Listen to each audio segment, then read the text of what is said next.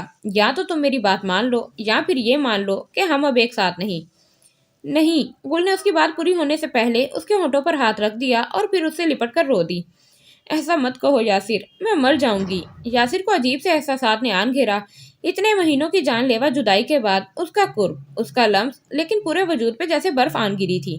عجیب بددیانتی کا سا احساس من میں جاگ رہا تھا. ہوش کرو گل، وہ اسے خود سے الگ کرنے لگا. ہوش کا کیا کام محبت میں؟ وہ بڑبڑاتے ہوئے مزید قریب ہوئی. یاسر نے ایک جھٹکے سے اسے خود سے الگ کیا. کیا کر رہی ہو گل؟ میں جانتا ہوں، یاد ہے مجھے کہ تم مجھ سے کتنی محبت کرتی ہو، مگر محبت جتانے کے لیے نہ یہ وقت مناسب ہے نہ یہ جگہ. محبت مناسب نامناسب کب دیکھتی ہے یاسر؟ بہت مشکل ہے اب خود پر بند باندھنا. مشکل میں تو ہم پڑ جائیں گے گل، اگر اس وقت کوئی دوسرا آ گیا تو. یاسر اسے بازو سے پکڑ کے باقاعدہ دروازے سے باہر دھکیلنے لگا. کوئی دوسرا؟ گل نے نکلتے نکلتے استہزائیہ انداز میں کہا. دوسرا کوئی آ کے تو دکھائے. اس کے چہرے پہ ایک چیلنج تھا. کیا بنی رہتی ہے ہر وقت؟ خورشید نے حلیمہ کو لتاڑا جو تیل کی شیشی ہاتھ میں لیے اس سے مالش کروانے آئی تھی. میں تو حلیمہ ہوں، کچھ بھی نہیں بنتی. جب دیکھو تیل سر میں انڈیلا ہوتا ہے، سارا منہ چپا چپ ہو رہا ہوتا ہے. نہ میں پوچھتی ہوں اور کچھ لگانے کو جی نہیں چاہتا تیرا؟ کوئی سرخی، پاؤڈر، کوئی لالی، کوئی بندا، ٹیکا، نیرا تیل ہی تیل ہے تیرے پاس. خورشید نے اسے ڈانٹا تو وہ منہ بسورتی واپس پلٹنے لگی. خورشید نے بازو سے کھینچ کر اسے اپنے پاس بٹھا لیا. چل بیٹھ ادھر، بوتھا نہ سجا. کتنی عقل سکھاتی ہوں میں لیکن تیرے پلے کچھ پڑتا ہی نہیں. بیاہتا زنانی ہے تم، اور عمر کون سا 40-45 ہو گئی ہے. تیری عمر کی زنانیوں کی گودی میں کاکے ہوتے ہیں. وہ تو شادی نکی عمر سے ہو گئی تھی اس لیے دھی جوان ہو گئی ہے. لیکن دھی جوان ہونے کا مطلب یہ تو نہیں کہ تو بڑی ہو گئی ہے. جب تک مرد کا سایہ سلامت ہے سمجھو تب تک زنانی جوان ہے. آیا کچھ پلے کے نہیں؟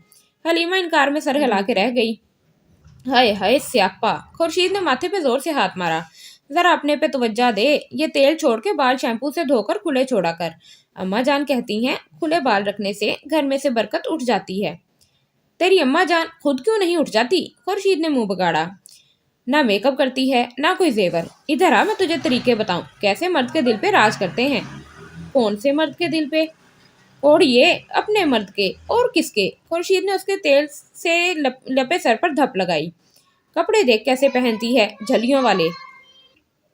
حلیمہ مسکراتے ہوئے اپنی آستینیں ٹھیک کرنے لگی، یوں جیسے خورشید نے اس کی خوش لباسی کی شان میں قصیدہ پڑھ دیا ہو. کوئی ساڑی پہنا کر. کتنی تو ساڑیاں ہیں تیرے پاس. پہنتی تو ہوں، پہنی تھی اس دن خالدہ کے بیاہ پہ. خالدہ کو تو طلاق ملے 4 سال ہو گئے، اب کیا دوبارہ ساڑی اس کے دوسرے بیاہ پہ پہنے گی؟ گال سن، یہ جو بندے ہوتے ہیں نا، شادی بے شک گھریلو سیدھی سادی شریف لڑکی سے کرتے ہیں، پر اندر ہی اندر ان کے دل میں کسی طوائف کے نخرے اٹھانے کی حسرت پلتی رہتی ہے. اسی لیے عقل مند بیویاں ان کے جی کو مانتے ہوئے خود ہی تھوڑی بہت طوائف بن جاتی ہیں. ہاں. حلیمہ نے منہ پر ہاتھ رکھ کر شرم اور حیرت کا ملا جلا اظہار کیا. صحیح کہہ رہی ہوں. تھوڑا نخرا، تھوڑا فیشن، تھوڑی چٹک مٹک، یہ اگر گھر بیٹھی بیوی میں مل جائے تو بندہ باہر کیوں جھانکے. بس آج سے میری بات پر عمل شروع کر دے. اس کے بعد وہ تفصیل سے حلیمہ کو صغیر احمد کا دل جیتنے کے گر بتانے لگی. اب تک ناراض ہو. وہ کپڑوں کا ایک ڈھیر سامنے رکھے برآمدے میں استری کرنے بیٹھی تھی. نہیں ہونا چاہیے. میری مانتے نہیں ہو، اپنی زبردستی منواتے ہو. وہ پلگ لگانے لگی. جو کر رہا ہوں اپنی اور تمہاری بہتری کے لیے. جو طریقہ تم بتا رہی ہو اس میں نیری ضلالت ہے. کیا ہم زندگی کی شروعات بدنامی اور رسوائی کے بوجھ تلے دب کر کریں گے؟ اس سوال کا کوئی جواب نہیں تھا گل کے پاس، کیونکہ وہ ایسی باتوں کا مطلب ہی نہیں سمجھتی تھی. زندگی کا فلسفہ اس کی نظر میں کچھ اور تھا، یاسر کی نظر میں کچھ اور. وہ محبت اور دل کی خوشی کو ترجیح دیتی تھی، جبکہ یاسر کے لیے عزت اور وقار سب سے اہم تھا. میری شرٹ بھی پریس کر دو. اس کے اتنے اپنائیے سے کہنے پہ ایک بار پھر گل کی خود ساختہ ناراضگی بھاپ بن کر اٹھ گئی. وہ نثار ہوتی نظروں سے اسے دیکھتی اسے شرٹ لینے لگی. تمہاری تو سب سے پہلے. ویسے جا کہاں رہے ہو؟ 1-2 دکانیں دکھانی تھی صغیر بھائی نے، وہی دیکھنے جا رہا ہوں. دکان کھولو گے؟ ہاں، اسپیئر پارٹس کی. میرا تو ارادہ تھا نیا کاروبار کرائے کی دکان میں شروع کروں. اور بجائے دکان خریدنے میں رقم خرچ کرنے کے کوئی چھوٹا موٹا کاروبار شروع کر لوں۔ ہاں صحیح تو ہے، پھر کیوں جا رہے ہو؟ صغیر بھائی کا کہنا ہے کہ نیا کاروبار جمنے میں وقت لگے گا، ایسے میں ہر ماہ کرائے کی رقم نکالنا شروع میں خاصا مشکل ثابت ہوگا، اور اپنی دکان ہونے کا یہ فائدہ بھی ہوگا کہ بالفرض کاروبار میں ناکامی ہو بھی گئی تو جائیداد تو اپنی ہے، وہی دکانیں کرائے پر چڑھ جائیں گی اور پھر ہر مہینے معقول کرایہ مل جائے گا۔ بات تو یہ بھی ٹھیک ہے، بلکہ زیادہ ٹھیک۔ وہ بڑی محبت، بڑی عقیدت سے شرٹ کی ایک سلور ہاتھ سے دور کرتی اس پر استری پھیر رہی تھی۔ اسی لیے تو ہر بات میں ان سے مشورہ کر رہا ہوں، ان کا تجربہ ان معاملات میں زیادہ ہے، اور آدمی بھی پرخلوص ہیں، ورنہ آج کل کے زمانے میں کون کسی کا ہاتھ پکڑتا ہے؟ میرا ان کا رشتہ ہی کیا ہے جو میرے لیے اپنا قیمتی وقت برباد کر رہے ہیں؟ ہائے! اس نے درد سے دوہری ہوتے ہوئے اپنا ہاتھ بغل میں دبایا۔ یاسر کو بولتے سننا کافی نہیں تھا اس کے لیے، ایک ٹک اسے دیکھتی بھی جا رہی تھی، اور اسی نہماک اور بے خودی کے عالم میں اس نے گرم استری سے اپنی انگلیاں جلا لی تھیں۔ دکھاؤ تو صحیح، زیادہ جلا ہے؟ لیکن اس سے پہلے کہ وہ گل کا ہاتھ تھام کر چیک کرتا، وہاں سے گزرتے ٹیپو کے کان میں بھنک پڑ گئی۔ جل گیا؟ کیا جل گیا؟ گل تو جلی ہے؟ وہ تیزی سے بھاگا آیا، گل کا ہاتھ کھینچا اور الٹ پلٹ کر دیکھنے لگا۔ لال سرخ ہوتی انگلیاں دیکھ کے وہ جیسے پاگل ہی ہو گیا۔ گل کا ہاتھ جل گیا؟ ذلیلو، کمینو، اپنے کپڑے خود استری کیا کرو، جلا دیا نا میری بیوی کو؟ چلا چلا کے کہتا وہ آنسو بہا رہا تھا، ساتھ ساتھ ہذیانی انداز میں اس کے ہاتھ میں پھونکے مار رہا تھا۔ یاسر دیکھتا کا دیکھتا رہ گیا، اور گل وہ گھبراہٹ کے عالم میں اپنا ہاتھ ٹیپو کی گرفت سے کھینچنے کی کوشش بھی کر رہی تھی، اور ساتھ ساتھ یاسر کو بھی دیکھ رہی تھی، جس کے چہرے کا رنگ ایک دم بدلتا جا رہا تھا۔ پھر وہ جھٹکے سے مڑا اور جاتے جاتے اپنی شرٹ کھینچ کے تیز تیز قدموں سے چلتا وہاں سے غائب ہو گیا۔ آرام آیا؟ ٹیپو نے ہتھیلی سے اس کا ہاتھ سے ہلاتے ہوئے کہا۔ دفع ہو جاؤ یہاں سے۔ اس نے پوری طاقت سے اپنا ہاتھ کھینچا۔ لیکن تیرا ہاتھ، اسی الٹے ہاتھ کی ایک پڑے گی تمہیں۔ وہ دبک کے وہیں چپ کا چپ رہ گیا۔ صغیر احمد نماز کی جالی والی سفید ٹوپی اتارتے ہوئے کمرے میں داخل ہوئے تو حلیمہ کو ڈریسنگ ٹیبل کے سامنے بیٹھا دیکھ کر چونک گئے۔ ان کے چونکنے کی واحد وجہ اس کا ڈریسنگ کے سامنے بیٹھنا نہیں تھا، حالانکہ یہ بھی ایک وجہ ضرور تھی۔ حلیمہ کو آئینہ دیکھنے کا نہ تو شوق تھا نہ ضرورت۔ چونکنے کی دوسری اور سب سے بڑی وجہ حلیمہ کا حلیہ تھا۔ اس نے تیز نارنجی رنگ کی ساڑی پہن رکھی تھی، اگرچہ اسے پہننے اوڑھنے کا خاص سلیقہ نہیں تھا، اس کے باوجود جہیز اور بری میں، اور اس کے بعد بھی جنت بیگم اور جہاں آرا کے لیے بیش قیمت لباس تیار کرواتی رہتی تھیں، اور زری و پوت کی یہ ساڑی بھی ضرور خاصی قیمتی رہی ہوگی، لیکن بے ڈنگے سے حلیمہ کے ڈھیلے ڈھالے جسم پر لپٹی عجیب سی لگ رہی تھی۔ اسی اناڑی پن سے اس نے میک اپ تھوپ رکھا تھا، گہرے سبز رنگ کا آئی شیڈ شاید انگلی کی پور سے پپوٹوں پر ملا گیا تھا، آدھے چہرے پر پھیلا بلش آن، میرون لپسٹک ہونٹوں کے ساتھ ساتھ دانتوں پر بھی لگی تھی، بھاری گلوبند، ہاتھوں میں چوڑیاں، بالوں میں گلاب کا پھول لٹکایا ہوا۔ وہ آئینے میں دیکھتے ہوئے جھمکے پہن رہی تھی، اتنی محویت کے ساتھ کہ اسے صغیر احمد کے آنے کی خبر بھی نہ ہو سکی۔ حلیمہ، اس کے پکارنے پہ وہ پلٹی۔ آپ آ گئے؟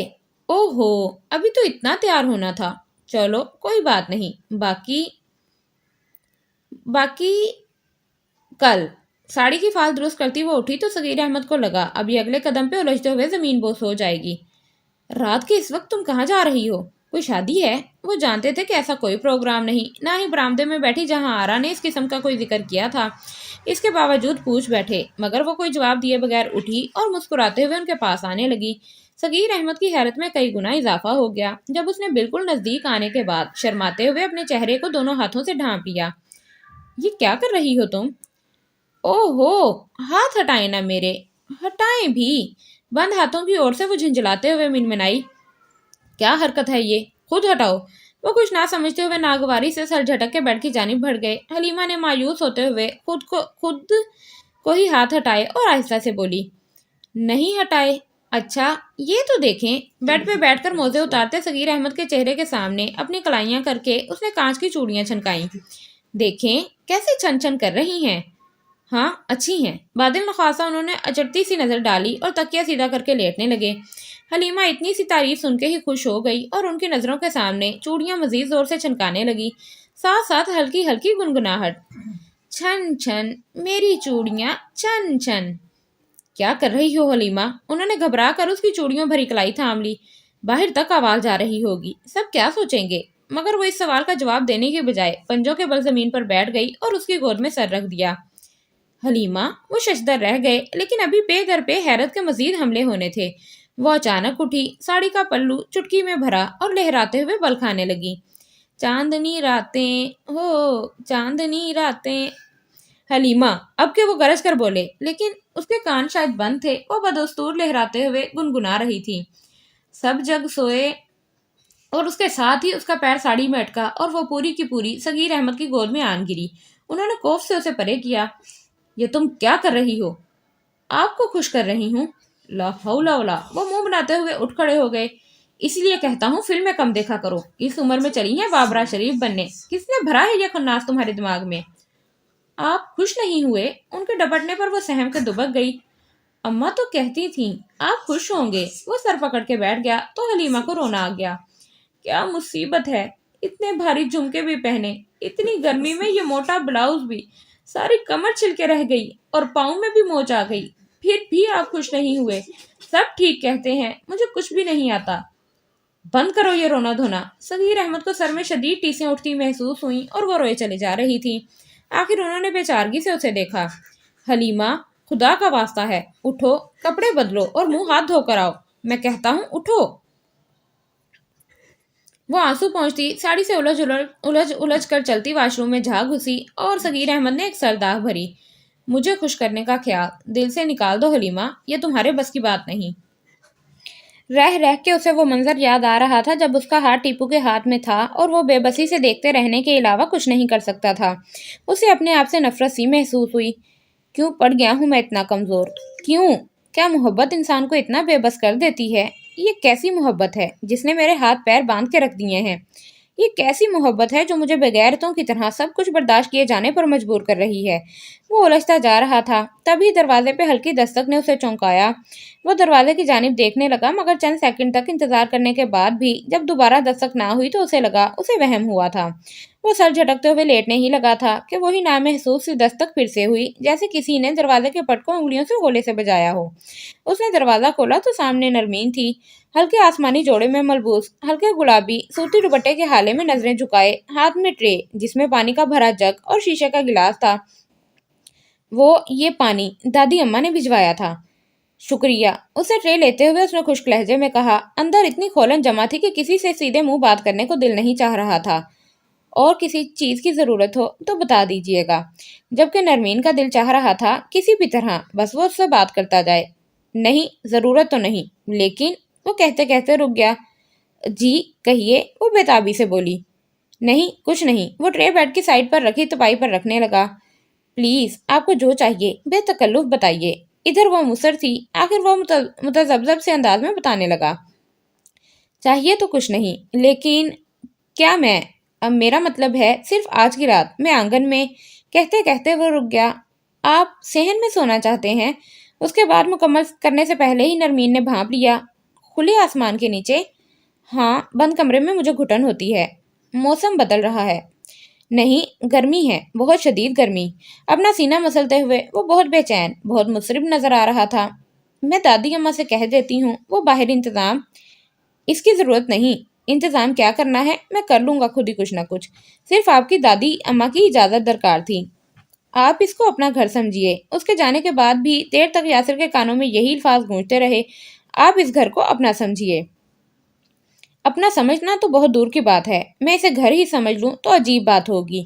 یہ میرے لیے گھر نہیں، یہ ایک تجربہ گاہ ہے، ایک اذیت کدہ ہے، ایک عجائب خانہ ہے، جہاں میں اپنی زندگی کے سب سے عجیب، سب سے کٹھن دور سے گزر رہا ہوں۔ وہ کھلے آسمان کے نیچے اوس میں بھیگتے ہوئے ساری رات سگریٹ پھونکتا رہا۔ گل بار بار کھڑکی کھولتی، اس کی بے چینی اور رت جگہ اسے بھی ایک پل چین نہ لینے دے رہا تھا۔ ادھر یہ پگھل رہی تھی، ادھر وہ جل رہا تھا۔ یہاں پکی اینٹوں کے صحن میں راکھ گر گر کے جمع ہو رہی تھی، وہاں اندھیرے گھٹن زدہ کمرے میں دھواں پھیل پھیل کے فضا کو بوجھل کرتا تھا۔ اماں، حلیمہ کی مریل سی آواز پہ پاندان صاف کرتی جنت بیگم نے اسے دیکھا اور طنزیہ ہنکارہ بھرتے ہوئے کہا۔ آ گئی میاں کی یاد، مل گئی فرصت ساس کی خدمت کرنے سے۔ اماں، نیمو کے کرتے کاٹ دو، میں سلائی کروں گی۔ وہ سست انداز میں ماں کے سامنے بیٹھی اور ہاتھ میں گٹری کی صورت اٹھائی ساڑیاں وہاں ڈھیر کر دیں۔ ان ساڑیوں کے؟ مگر خوشریت تو کہہ رہی تھی تم یہ خود پہنو گی۔ میں نے کب کہا تھا؟ وہ روحانسی ہو گئی۔ وہی کہہ رہی ہیں، پہنو پہنو، اچھی لگو گی، صغیر میاں دیکھیں گے تو خوش ہوں گے۔ تو کیا غلط کہہ رہی تھی؟ نگوڑی نے پہلی بار تو کوئی ڈھنگ کی بات کی تھی۔ حلیمہ نے گردن ایک جانب پھیری۔ جنت بیگم نے ذرا غور سے اس کی اتری اتری صورت اور بیزار رنگ ڈھنگ ملاحظہ کیے۔ پہن کے تو دیکھتی، وہ ٹٹولنے لگی۔ پہنی تھی یہ نارنجی والی۔ حلیمہ نے نارنجی ساڑی کا گولا سا بنا کے پرے پھینکا۔ پھر وہ بہت غصہ ہوئے۔ حلیمہ کی آواز بھرا گئی۔ اے لو، وہ کیوں بھلا؟ پتہ نہیں۔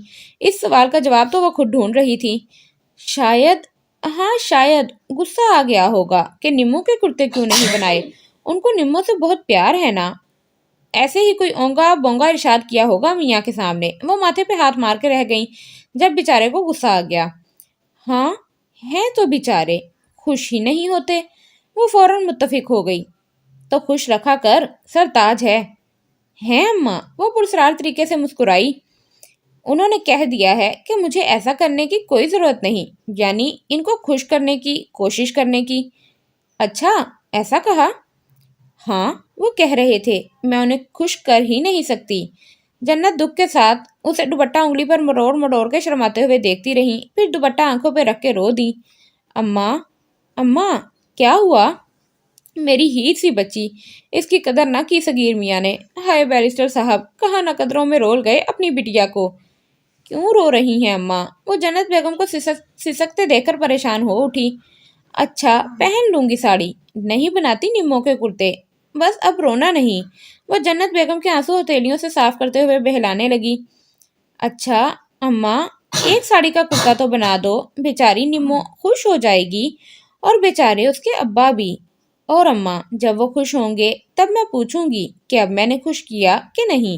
وہ داد طلب نظروں سے ماں کو دیکھنے لگی۔ جنت بیگم نے اس کا ماتھا چوم لیا۔ نمو کہاں؟ چنو حسب عادت گلا پھاڑتی رسی توڑائی گائے کی طرح سیدھی اندر گھسی آئی، مگر کیاری کے پاس کھڑے یاسر کو دیکھ کر وہیں جم گئی۔ یہ تو اس دن والا وہی ہے، پکا وہی ہے۔ اس کی بڑبڑاہٹ پہ یاسر نے، جو پہلے اسے اندر گھسے دیکھ کر رخ موڑ کے گلاب کی تازہ کلیوں کا جائزہ لینے لگا تھا، پھر سے اس کی جانب متوجہ ہوا۔ اس بار وہ بھی اسے پہچان گیا۔ یہ وہی تھی، نرمین کی وہی دوست، جو کہیں سے بھی اس کی دوست نظر نہ آتی تھی اور جان بوجھ کر اسے بہتی ٹریفک میں چھوڑ کے چلی گئی تھی۔ یاسر کے چہرے پہ کچھ ناگوار سے تاثرات ابھر آئے۔ وہ دوبارہ پودوں کی جانب متوجہ ہو چکا تھا۔ چنو کی جان جل کے رہ گئی بے اتنائی کے اس مظاہرے پہ۔ آ گئی تو سویرے سویرے، حلوہ پوری کی خوشبو آ گئی ہوگی۔ خورشید نے کھلم کھلا طنز کیا۔ نمو کہاں ہے نانی؟ اندر پوریاں تل رہی ہے۔ اور سن، اسے لپک کے باورچی خانے کی جانب جاتا دیکھ کر خورشید نے تنبیہ کرنا ضروری سمجھا۔ خبردار، جو تو نے ابھی ایک پوری کو بھی ہاتھ لگایا تو بڑا بے برکتہ ہاتھ ہے تیرا، جس چیز پہ پڑ جائے وہ ختم ہو جاتی ہے۔ او ہو نانی، بڑے چھوٹے دل کی ہو ایمان سے، وہ دل ملا کے کہتی وہاں سے رفو چکر ہوئی۔ یاسر کے سامنے اس عزت افزائی پر کٹ کے رہ گئی تھی۔ اے نمو، اس دن بتایا کیوں نہیں کہ یہ ہیرو تیرا رشتہ دار ہے؟ وہ اسے چٹکیاں لے لے کر پوچھ رہی تھی۔ کون؟ کس کی بات کر رہی ہو؟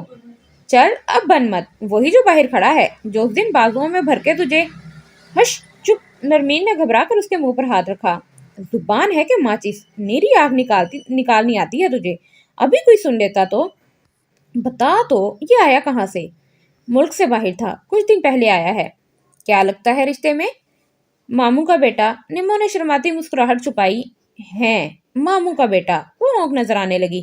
تیرا تو ایک ہی ماموں ہے، اور وہ ہے ٹیپو باولا۔ اتنا بڑا اس کا بیٹا کیسے ہو سکتا ہے؟ یہ تو اس سے بھی 2-4 سال۔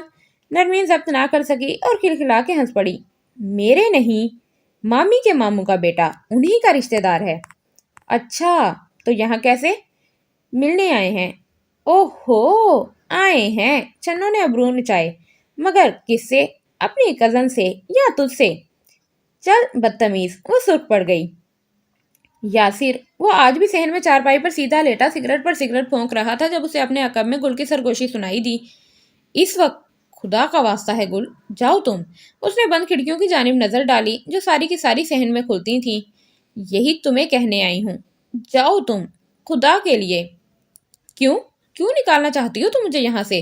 تاکہ میں تمہارے اس شوہر… تمہیں میری قسم ہے یاسر، اسے میرا شوہر مت کہا کرو، دل پھٹنے لگتا ہے میرا۔ اور میرا جی چاہتا ہے زمین پھٹ جائے، سمجھی؟ تم مجھے یہاں سے لے جا نہیں سکتے تو جاؤ کہیں اور جا کے میرا انتظام کرو۔ میرا یقین کرو، میں آ جاؤں گی تمہارے پاس۔ یقین؟ تم پہ یقین کرنے کے لیے ہی تو میں یہاں رہنا چاہتا ہوں۔ مجھ پہ یقین کرنے کے لیے؟ کچھ دیر تو گل سمجھ ہی نہ سکی اس کی بات کا مطلب، اور جب سمجھ آیا تو زمین کے اندر دھنسی چلی گئی۔ تمہیں اب تک میری بات کا اعتبار نہیں؟ میری زبان کافی نہیں؟ خود یقین دلانا چاہتے ہو اپنے آپ کو؟ مگر اس کے ان سوالوں کا جواب دینا یاسر نے مناسب نہیں سمجھا، اور اسی طرح کالے آسمان پر کہیں کہیں ٹمٹماتے ستاروں کو دیکھ کے دھواں پھونکتا رہا۔ اسے پتہ بھی نہ چلا کہ کب وہ اپنے شکستہ دل کی کرچیاں سمیٹتی انہی شکستہ قدموں پر واپس لوٹ گئی۔ اللہ جانے کہاں گئی دلہن؟ ٹیپو کہہ رہا ہے اماں کی ٹانگیں دبانے گئی ہے، لیکن میں اماں کے کمرے ہی سے تو آ رہی ہوں، وہاں نہیں تو پھر کہاں گئی؟ حلیمہ اپنے آپ سے الجھتی بڑبڑاتی برآمدے سے نکلتی آنگن کی جانب آ رہی تھی۔ اس کے ہاتھ میں مٹی کی پیالی تھی، دودھ سے آدھی بھری۔ اچانک کھٹکے کی آواز پہ وہ مسکرائی۔ آ گئی میری مانو بلی، اسے دودھ کی خوشبو۔ ارے گل تم! سامنے سے آتی گل بھی اسے دیکھ کے سٹپٹا کے رہ گئی۔ تم تو اماں کے… وہ کچن سے کھانا لینا تھا ٹیپو کے لیے، مگر اس نے تو دب کے کھایا تھا، ساری دال، سارے چاول، قیمے کے ساتھ 1.5 چپاتی اور سوئیوں کا زردہ بھی۔ دوبارہ بھوک لگی ہے اسے، گل نے غصہ دبا کر کہا۔ اسے ڈر تھا اس بک بک کی آواز سن کر کوئی دوسرا بھی نہ آ نکلے، دوسرا کوئی ایسا جو حلیمہ سے زیادہ خطرناک سوال کرنے والا ہو۔ اچھا دوبارہ؟ اس نے سر ہلاتے ہوئے قدم بڑھائے سو گل کی جان میں جان آئی، لیکن سکون کا سانس ابھی حلق میں اٹکا ہی تھا کہ حلیمہ نے دوبارہ آواز دی۔ لیکن گل، کھانا لینے تم آنگن میں کیوں آئی ہو؟ باورچی خانے میں جاؤ۔ وہیں جا رہی ہوں، آپ جائیں نا دودھ لے کر، آپ کی مانو واپس چلی جائے گی، اس نے کہہ کے جان چھڑائی۔ ارے ہاں! وہ فوراً برآمدے کی سیڑھی اتری، مگر آنگن میں چارپائی پہ سایہ سا دیکھ کے ٹھٹک کے رک گئی۔ کوئی پیٹھ موڑے بیٹھا تھا اور دھواں فضا میں اٹھتا کتنا ڈراؤنا لگ رہا تھا۔ اماں! بھوت! سسکی اس کے لبوں سے نکلی اور مٹی کا پیالہ چھوٹ کر کچی اینٹوں کے فرش پہ۔ یاسر نے پلٹ کر دیکھا اور مارے گھبراہٹ کے اٹھ کھڑا ہوا۔ جہاں آرا بیگم کسی کرتے کی ترپائی میں مصروف تھیں اور حلیمہ انہی کے کمرے میں موجود جھاڑ پونچھ کا کام کر رہی تھی۔ ایک گلدان کو ہاتھوں میں لیے جھاڑن کو آہستگی سے اس پہ پھیرتے وہ نہ جانے کس گہری سوچ میں تھی۔ نیم و لبوں کے گوشوں پر رال جمع ہو رہی تھی۔ جہاں آرا کی نظر پڑی تو انہوں نے کراہیے سے ناک سکوڑی۔ او بکراتن! حلیمہ بری طرح چونکی، گلدان چھوٹتے چھوٹتے بچا۔ ہمیشہ کام کے وقت ہی مراقبے میں جاتی ہو، جب تک کوئی چیز نہ ٹوٹے منہ میں ذائقہ نہیں آتا تمہارے۔ ارے ہاں، رات کو کیا ٹوٹا تھا؟ آنکھ لگی ہی تھی کہ چھناکے کی آواز پہ کھل گئی۔ سوچا تمہارے علاوہ کون ہوگا جو اتنی رات کو اس قدر اہتمام کرے مجھے جگانے کے لیے۔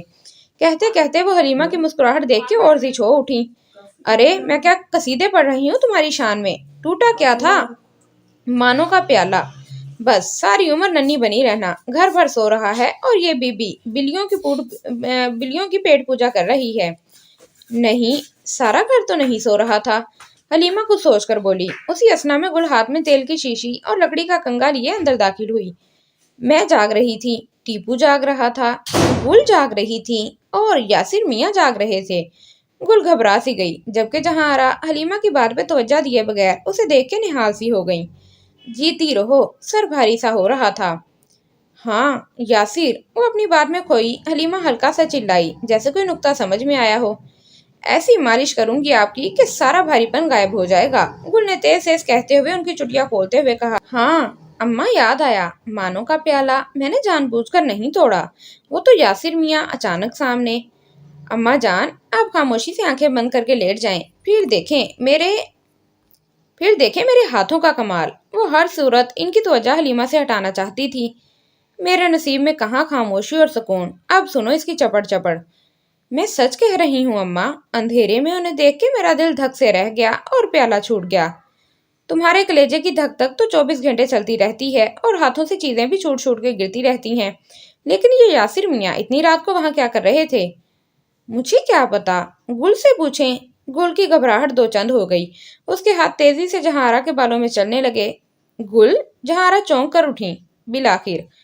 مجھے کیا پتا ہوگا، کوئی کام، شاید نیند نہ آ رہی ہو یا کھلے آنگن میں سونے کا عادی ہو، مجھے کیا پتا، میں تو رات کو جلدی سو جاتی ہوں۔ لیکن کل تو گل جاگ رہی تھیں، یاد نہیں جب ٹیپو کے لیے دوبارہ کھانا لینے گئی تھیں؟ پتہ نہیں آپ کب کی بات کر رہی ہیں، میں کیا جھوٹ کہہ رہی ہوں؟